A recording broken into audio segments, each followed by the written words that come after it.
Good morning, everyone. We'll do a talk now called Why I Am a Theosophist. I put the word Theosophist in inverted commas, because really, it is only someone who lives a life that can call themselves a Theosophist, and I can't claim to do that enough to earn the title. Probably I should call myself a student of Theosophy, striving to be a Theosophist. A Theosophist is not necessarily someone who has joined the Theosophical Society. H.P. Blavatsky once said that there are more Theosophists outside the society than in it. Jesus was a Theosophist in the true sense of the word. So was Buddha and other spiritual teachers like Paracelsus, Plato, Plotinus, Lao Tse, Confucius, and a whole host of beings, east and west, that would fill several pages of print. I always had an attraction to things mysterious and magical. Even as a child in primary school, I would write stories about UFOs and ghosts. The seeds were already there. I must have had an aptitude for writing, but when only 7 or 8, I wrote something that impressed my teacher so much that she took me to all the classrooms to show the other teachers, and then to the headmaster's office. I hadn't a clue what it was, but obviously it caused quite a stir. When I moved to secondary school, and when I was around 12 years of age, while on a cross-country run, the thought came to me that if the body dies, why should the mind? It seems very trite now, but it was the seed that was planted that started my quest to find out what I could about the mysteries of life and death. I became interested in magic, Aleister Crowley and the Golden Dawn, while still at school. I pored over many books and even joined a ghost hunting group for a few months. I never accepted Christianity, as the teachings didn't make much sense to me, except the ones of Jesus in the Sermon on the Mount. Though I did achieve a GCE-O level in scripture knowledge, which at that time was based entirely on the Bible, other religions were not taught. So I did get some understanding of Bible teachings. A big influence to me in my teens and early 20s was Lobsang Rampa, a Tibetan Lama whose inner self entered the body of an Englishman. His writings introduced me to many ideas, such as meditation and the different bodies of man, astral travel, the chakras, etc.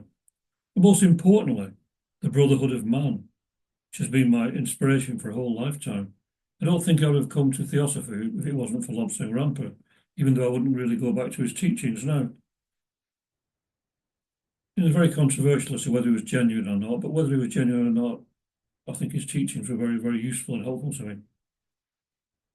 At the time, I tried many things: Buddhism, the Hare Krishna movement, Divine Light Mission, evangelical Christianity, though none of them gave me the satisfaction I craved. One day I just cried out for the truth, literally. And then I found an advertisement for a Theosophical Society meeting in Bolton. I attended my first one on a snowy afternoon in 1973. I stood outside for a while before plucking up courage to walk in. The rest is history.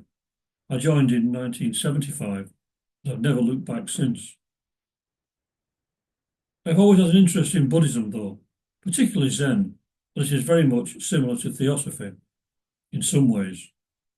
I still love its teachings and get so much from them.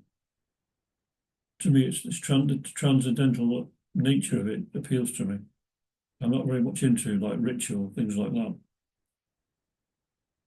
What attracted me to Theosophy is its teachings of a universal brotherhood of humanity, regardless of race, creed, sex, caste, and colour. It cannot be stressed too much how important this is to the human race and to the planet in general at the moment. So this is what the Theosophical Masters wanted. H.P. Blavatsky wrote in an article, The Beacon Light of the Unknown, I say it again, it is only Theosophy well understood that can save the world from despair by reproducing social and religious reform, a task once before accomplished in history by Gautama, the Buddha. A peaceful reform, without one drop of blood spilt, each one remaining in the faith of his fathers if he so chooses. To do this, he will only have to reject the parasitic plants of human fabrication, which at the present moment are choking all religions. and churches in the world. Let him accept but the essence, which is the same in all. That's to say, the spirit which gives life to man and woman, of course, in whom it resides and renders him immortal. End of quote. The understanding is that, as the motto tells us, the Theosophical motto tells us, there is no religion higher than truth. And that is what is essential to the promotion and practice of a universal brotherhood. Sadly, Orthodox religion always divides, and those who follow the teachings of the Bible are more attracted to the vengeful God of the Old Testament rather than the loving one of the New. This is because he mirrors the lower emotions of the ordinary human being and has no spiritual qualities at all. He is, as many have said, God made in the image of man. Jesus did his best to show us the way of love, but this does not appeal to the majority. He even said, he says in the Old Testament, an eye for an eye and a tooth for a tooth. But I say to you, love your enemies, bless those that curse you, and pray for those which despitefully use you. The teachings of reincarnation and karma made more sense to me. An eternal heaven and hell seemed illogical and cruel. All the great souls throughout history, such as Plato, Buddha, Pythagoras, etc., are condemned to hell, according to Christians, simply because they do not accept Jesus as their saviour. On the other hand, a serial killer can go to heaven if he does accept Jesus. An atheist who spends his or her life helping others and is the kindest person of all must go to hell. Doesn't make sense. In the eyes of the Muslim, of course, even a Christian is bound for hell, and vice versa. It's all very, very logical, meaningless to me. So all of this made no sense to me at all. There must be justice, and there has to be a beneficial force that restores harmony. So it seemed very illogical that someone would spend eternity in heaven or hell. Nowadays, a Google is a number 1 followed by 100 zeros. The biggest number with a name is a Googleplex, which is a number 1 followed by a Google of zeros. If you times this by the same again, it would not still be even a tiny fraction of eternity. Eternity, as regarded in the West, is beyond any calculation. So to think that someone could spend so long in heaven is beyond comprehension. Worse still, all those billions who have gone to hell and will suffer forever, according to Christian teachings. So it's a cruel thing to believe, but millions do, unfortunately, in both Christianity and Islam. Probably billions, actually. In theosophical teaching, eternity does not mean forever, but it refers to vast periods of time, as it says in the stanzas of Xian. The eternal parent, space, wrapped in her ever-invisible robes, had slumbered once again for 7 eternities. And these are periods of time we call manvantaras, and they go on for millions of years. But eternity does not mean forever in theosophical teaching. Nirvana is so extremely lengthy as to really seem to us like eternity, maybe, but it is not actually. It has its limitations, and it will end. We'll have to continue the journey. Reincarnation and karma are natural forces and have nothing to do with any intermediaries. The universe is a place of harmony, and any disturbance of that harmony has to be compensated for. Imagine a still pond, throw a stone into it, and ripples are sent out.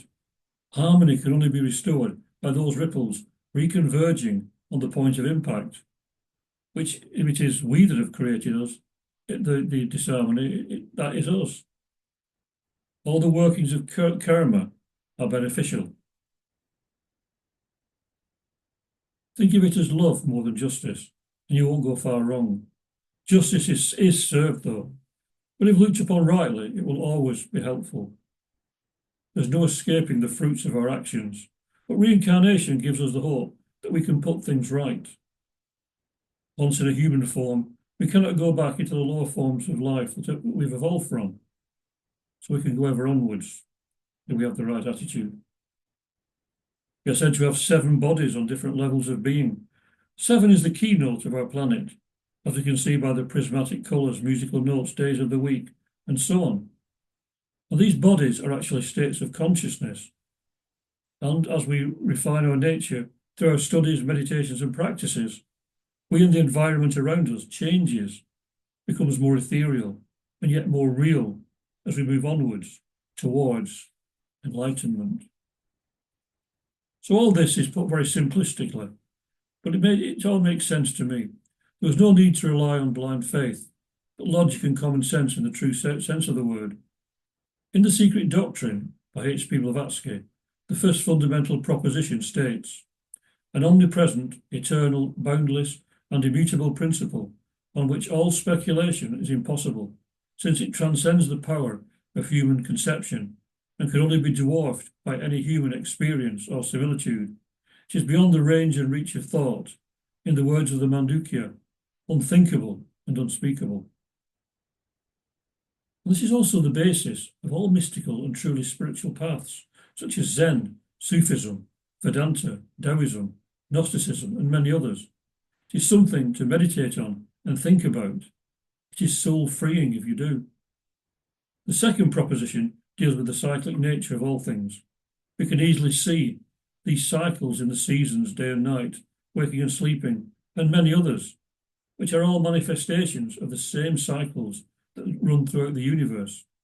There's actually only one cycle, because as we go down through the planes of being, when we get to this very lowest one, separateness is the illusion that we suffer under. So we see the cycles as many different cycles, but it's only one cycle really that we're experiencing with our limited minds, that breaks everything up, splits everything up into separateness and duality. So all the cycles we see and experience are manifestations of just one cycle. Because one of the main teachings of Theosophy is that there is no such thing as separateness. Everything is one. So the third proposition concerns our oneness with the universal oversoul, and the fact that when we've evolved through all the lower kingdoms of nature, the elemental, the mineral, plant and animal, and reach the human kingdom, then we develop self-consciousness.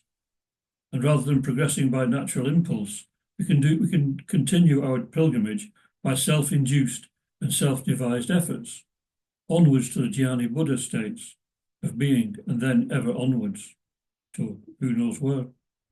For sure we don't, even the masters don't, I think. The key to everything, to me, is when the masters wrote that they wanted a brotherhood of humanity, a real universal fraternity started. This is evidently the reason that the Theosophical Society was founded. They were concerned with the way society was going and decided to release a portion of the previously esoteric teachings solely that certain people would understand the motivation and use what they learn to help bring about that result. To study Theosophy merely for one's own satisfaction is not in line with the original impulse of the society, or indeed of all the great world teachers and throughout history. Today we see cruelty and violence in the world due to a total misunderstanding of the nature of true religion. In an article, Our Cycle and the Next, H.P. Blavatsky writes, if Theosophy, prevailing in the struggle, its all-embracing philosophy, strikes deep root in the minds and hearts of men, its doctrines of reincarnation and karma, in other words, of hope and responsibility, find a home in the lives of the new generations, then indeed will dawn the day of joy and gladness for all who now suffer and are outcast. For real Theosophy is altruism, and we cannot repeat it too often. It is brotherly love, mutual help, unswerving devotion to truth. If once men do but realise that in these alone can true happiness be found, and never in wealth, possessions, or any selfish gratification, then the dark clouds will roll away, and a new humanity will be born upon earth. Then the golden age will be there indeed. And that seems like a wonderful, wonderful picture to paint. But then she has this little sentence which is a kind of a little bit of a warning. But if not, then the storm will burst, and our boasted Western civilization and enlightenment will sink in such a sea of horror that its parallel history has never yet recorded. End of quote. And sadly, we can see that the last sentence has become a reality of the world today. I mean, fortunately, there are many who are keeping the light shining in the darkness for those who need guidance and doing some good, really good work in the world. And it's those that will be the saviours of this planet. But we must not let the atrocities perpetrated by the Nazis, organised so-called religions and political agendas continue. The mistaken view that peace can be brought about by violence is an abomination inspired by Mara, who deceives us. It's like it's illusion that affects our minds, leads us astray by negative thoughts and doubts, etc. So it's a mistaken and terrible view. It can only be the brotherhood can only be realised by love and by compassion. We can all nurture the bodhisattva nature within us. We all have it. It has nothing to do with religion. It is just the desire to help bless and save humanity from a fate far worse than death. And death is just a release and ever a friend and deliverer, as H.P. Blavatsky puts it. It was to help to bring about this universal brotherhood and sisterhood of humanity, regardless of race, creed, sex, caste and colour, that made me join the Theosophical Society.